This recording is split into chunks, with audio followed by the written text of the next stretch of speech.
اعوذ باللہ من الشیطان الرجیم والمؤمنون والمؤمنات بعضهم اولیاء بعض یامرون بالمعروف وینہون عن المنکر ویقیمون الصلاة ویؤتون الزکاة ویطیعون اللہ ورسولہ اولئک سیرحمہم اللہ ان اللہ عزیز حکیم۔ مومن مرد اور مومن عورتیں باہم ایک دوسرے کے بہی خواہ ہیں، وہ اچھائی و بھلائی کا حکم دیتے ہیں، دعوت دیتے ہیں اور برائیوں سے روکنے کی فکر کرتے ہیں، نماز قائم کرتے ہیں، زکوٰۃ کی ادائیگی کرتے ہیں۔ وہی وہ لوگ ہیں جن پر اللہ کی رحمت نازل ہوتی ہے۔ بے شک اللہ عزیز اور حکمت والا ہے۔ اللہ نے وعدہ کر رکھا ہے مومن مردوں اور مومن عورتوں کے لیے جو ان اوصاف کے حامل ہوں گے، ایسی جنت کا جس کے نیچے نہریں جاری ہوں گی، جس میں وہ ہمیشہ ہمیشہ رہیں گے۔ تو کار نبوت زندہ ہے۔ کار نبوت ہماری ذمہ داریوں کو احساس دلانے کے لیے ہمارے سامنے ہے، لہذا امت کا ہر فرد اس اسوے کو جو اسوہ نبوی ہے، اس عمل کو جو عمل صحابہ ہے، اس قربانی کو جو خاصان خدا کا شیوا ہے، وہ اپنی زندگی کا خاصہ بنائیں۔ اسی کو کہا گیا ہے کہ اسلام 13 دیس ہے، ہر دیس کے حدود ہیں، ثغور ہیں، سرحدیں ہیں، لیکن اسلام ان سرحدوں سے ماورا ہے، اس کی کوئی سرحد نہیں، اس کی پوری دنیا مملکت، عرب و عجم سب اس کے نیچے پیروں تلے ہیں، مشرق و مغرب میں اسی کو حکمرانی ہے، سب اسی کے ماننے والے ہیں۔ سورج اور چاند یہ بھی اللہ کے حکم کے پابند ہیں۔ کائنات کا ذرہ ذرہ اللہ کی تسبیحات پڑھتا رہتا ہے۔ کل قد علم صلاته و تسبیحہ، ہر ایک اپنی نماز اور تسبیح سے واقف ہے۔ سورج بھی اللہ کے حضور میں سجدہ ریز ہے اور چاند بھی اللہ کے حکم کو قبول کرنے والا ہے۔ ستارے اور کہکشاں اپنی رعنائیوں کے ساتھ اللہ کے حضور میں ہاتھ جوڑے ہوئے کھڑے ہیں۔ شجر و حجر و مدر سب کے سب اللہ کے حکم کا پالن کرنے والے ہیں۔ لہذا اسلام اس فضائے بسیط میں جلوگر ہے۔ اسلام مشرق سے مغرب تک پھیلا ہوا ہے۔ اسلام صحرا نشینوں تک بھی پہنچا ہوا ہے اور سمندر کی اٹھتی ہوئی موجوں میں بھی وہ نظر آتا ہے۔ لہذا اسلام کو جس نے اپنا لیا وہ عالمی بن گیا، یونیورسل کا خطاب اس کو مل گیا اللہ کی طرف سے کہ اب تو صرف ہندوستانی نہیں ہے، تو پاکستانی نہیں ہے، تو افریقن نہیں ہے، تو ایشین نہیں ہے، تو یورپین نہیں ہے، تو امریکن نہیں ہے، بلکہ تو اس خدا کی سرزمین پر خدائی حکم کو بجا لا کر کے عالمی ہے۔ تیرے لیے اس پوری کائنات کو سجایا گیا ہے، اور یہ دولت بے بہا تمہیں کیوں دی گئی ہے؟ توحید کی بنیاد پہ دی گئی ہے کہ تو اس مملکت کے اندر، تو اس دنیا کے اندر خدا کی زبان کا ترجمان ہے، خدا کے پیغام کا ترجمان ہے، خدا کی دعوت کو عام کرنے والا ہے۔ لہذا تو مصطفی ہے، اللہ نے تمہارا انتخاب کیا ہے۔ جس طرح اللہ رب العزت نے حضرت موسیٰ علیہ نبینا علیہ السلام کا انتخاب فرمایا، قال یا موسیٰ انی اصطفیتک علی الناس برسالاتی وبکلامی فخذ ما آتیتک وکن من الشاکرین وقدمنا له فی الالواح من کل شیء موعظہ وتفصیلا لکل شیء فخذها بقوۃ وامر قومک یاخذوا باحسنها ساریکم دار الفاسقین۔ اللہ تبارک و تعالیٰ نے حضرت موسیٰ علیہ نبینا علیہ السلام کا انتخاب فرمایا اور یہ فرمایا کہ اپنے پیغام کے لیے اور اپنے کلام کے لیے ہم نے منتخب کیا ہے۔ لہذا جو حکم میں دے رہا ہوں، جو پیغام دے رہا ہوں، جو دعوت کی چیزیں آپ کو دی جا رہی ہیں، اس کو آپ مضبوطی سے پکڑ لیجئے اور شکر گزار بندوں میں شامل ہو جائیے۔ اور ہم نے یہ بھی فرض کر دیا ان کے اوپر کہ یہ دعوت خود بھی قبول کریں اور اپنے ماننے والوں کو بھی لازماً ان پر یہ لازم کر دیں۔ جو ایسا نہیں کرے گا، جو اس سے بدعت کر کے دور جائے گا، جو ان حدود سے اپنے آپ کو الگ کرے گا، تو وہ فاسق قرار پائے گا اور ان کا انجام سامنے آ کر کے رہے گا۔ لہذا اللہ رب العزت نے اپنے نبی احمد مجتبیٰ محمد مصطفیٰ صلی اللہ علیہ وسلم کا انتخاب فرمایا۔ ناظرین، ایک بریک کے بعد پھر ہم آپ کی خدمت میں حاضر ہوتے ہیں۔ الحمد للہ رب العالمین والصلاة والسلام علی سید المرسلین وعلی آلہ وصحبہ اجمعین ومن تبعهم بإحسان ودعا بدعوتهم إلى يوم الدين، أما بعد، قال الله عز وجل في القرآن المجيد والفرقان الحميد: أعوذ بالله من الشيطان الرجيم، بسم الله الرحمن الرحيم، وما أرسلناك إلا كافة للناس بشيرا ونذيرا۔ معزز سامعین، اللہ تبارک و تعالیٰ نے حضور اکرم احمد مجتبیٰ محمد مصطفیٰ صلی اللہ علیہ وآلہ وسلم کے واسطے سے امت کے ہر فرد کو ذمہ دار بنایا ہے۔ اب اسے ماننا ہے، اسے قبول کرنا ہے، اور اسے اپنی کوشش کے ذریعے اللہ کے حکم کو نافذ کرنا، یہ اس کی عقلی، فطری، ایمانی، روحانی اور نبوی ذمہ داری ہے۔ وجاہدوا فی اللہ حق جہادی، اللہ کے راستے میں اپنی توانائیوں کو نچوڑ کر کے رکھ دو، جو حق ہے اس کا وہ کوشش کرو۔ اس نے تمہارا انتخاب کیا ہے، امت محمدیہ کے اندر تمہیں شامل فرما کر کے اللہ نے تمہارا انتخاب کیا، اجتباء کیا ہے، تمہیں چن لیا ہے۔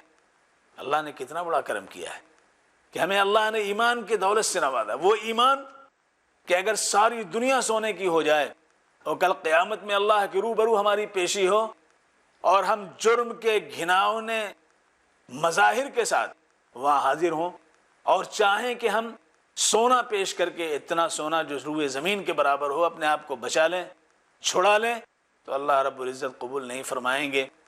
ارشاد ربانی ہے: ان الذین کفروا وماتوا وهم کفار فلن يقبل من احدهم ملء الارض ذهبا ولو افتدى به اولئک لهم عذاب علیم وما لهم من ناصرین۔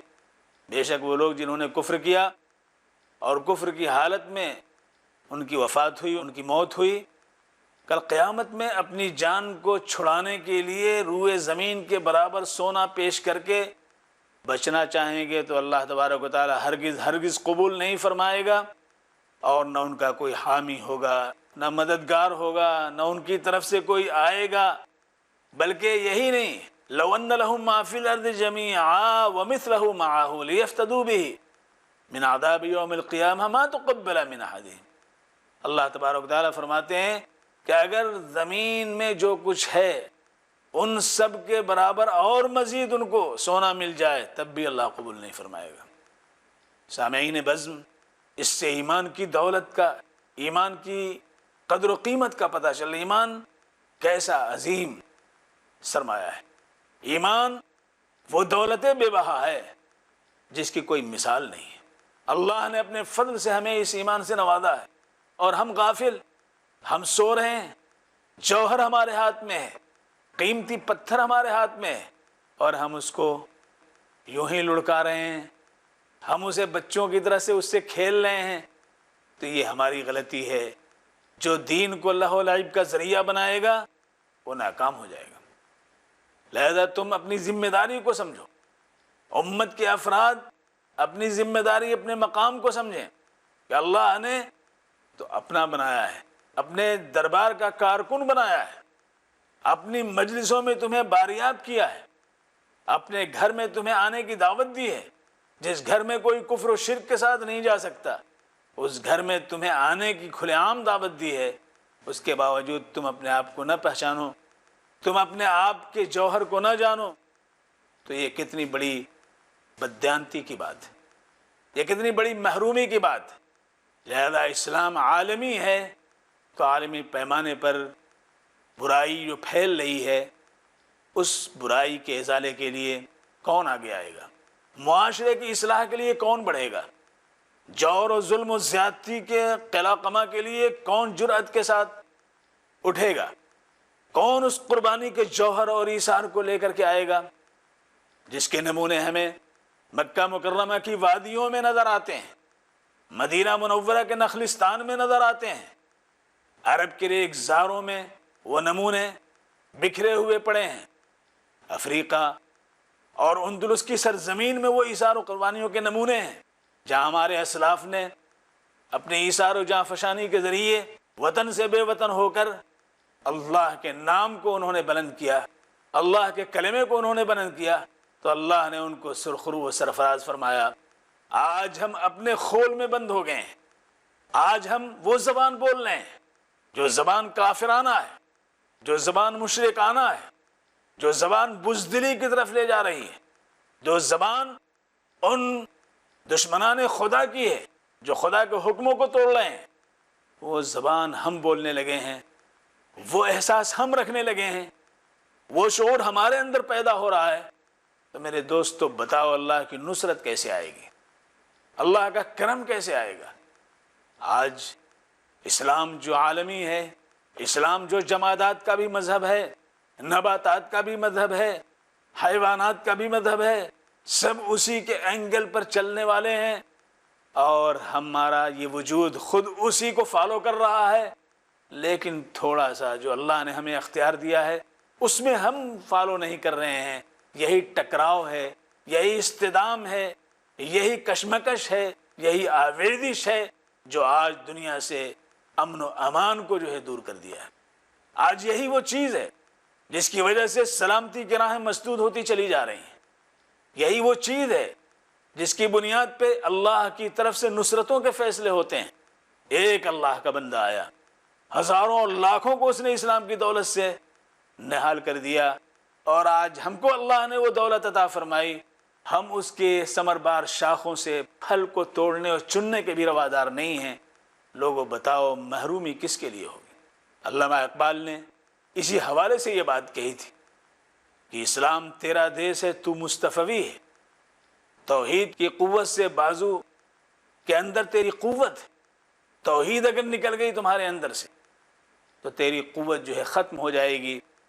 آج شرک کے کتنے مظاہر ہیں جو ہمارے سماج کے اندر، ہمارے معاشرے کے اندر پنپ رہے ہیں، بڑھ رہے ہیں، جڑ پکڑے ہوئے ہیں، اور اسی کو ہم نے دین سمجھ لیا ہے، اسی کو ہم گلے سے اور سینے سے لگائے ہوئے ہیں۔ ہماری انفرادی زندگی، ہماری اجتماعی زندگی، سب کے اندر وہ شرک داخل ہو چکا ہے، اور ہم ایمان کے سپوت بننے کے دعویٰ دار ہیں، اور ایمان کی بنیاد پہ نصرت آتی ہے تو نصرت کیسے آئے گی؟ حضرات، اللہ تبارک و تعالیٰ نے موقع دیا ہے، اور اس خدمت جلیلہ کے صلے میں بہت کچھ دینے کا اس نے وعدہ فرمایا ہے۔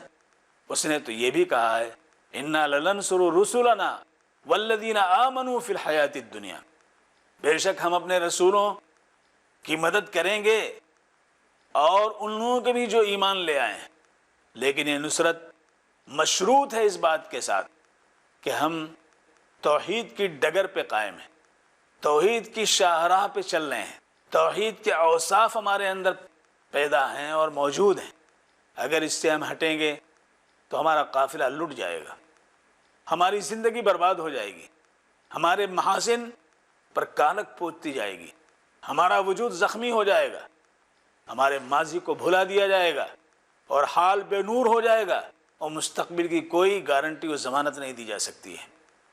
اللہ کے رسول صلی اللہ علیہ وسلم نے اسی لیے فرمایا تھا کہ لا اخشى علیکم الفقر ولكن اخشى علیکم ان تبسط علیکم الدنیا کما بسطت علی من کان قبلکم، مجھے تمہارے بارے میں فقر و فاقے کا اندیشہ نہیں ہے، مجھے تمہارے بارے میں فقر و فاقے کا اندیشہ نہیں ہے کہ فقر و فاقہ غربت کی وجہ سے تم اسلام سے اسلام کی ڈگر سے تم ہٹ جاؤ گے، اسلامی اوصاف کے تم منکر ہو جاؤ گے، مجھے اس کا خطرہ نہیں ہے۔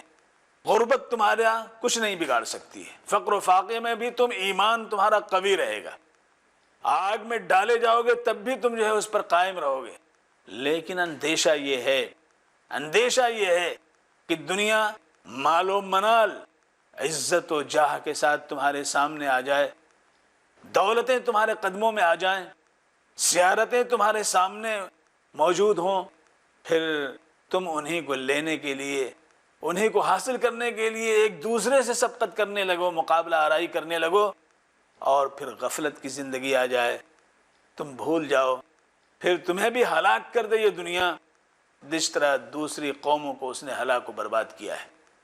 آج یہ حقیقت ہمارے سامنے ہے. آج ہماری حکومتیں ہیں، دولت کی ریل پیل ہے، جہاں مسلمان وہاں پیٹرول، جہاں مسلمان وہاں کانے، جہاں مسلمان جہاں اللہ نے خوب دیا ہے، لیکن اس کے باوجود ہمارا وزن گھٹتا چلا گیا، ہم ہلکے ہوتے چلے گئے، ہمارے حق میں رسوائیاں اور ذلت آ رہی ہیں. حقیقت یہ ہے کہ ہم نے اللہ کے پیغام کو بھلایا اور اپنے مقام کو نہیں سمجھا. اس غفلت نے اس در تک ہمیں پہنچا دیا ہے. اللہ ہمیں اس سے نکالے، اس امت کو پھر سربلندی اور سرفرازی سے ہمکنار فرمائے. وآخر دعوانا ان الحمد للہ رب العالمین والصلاة والسلام علی سید المرسلین وعلی آلہ وسلم.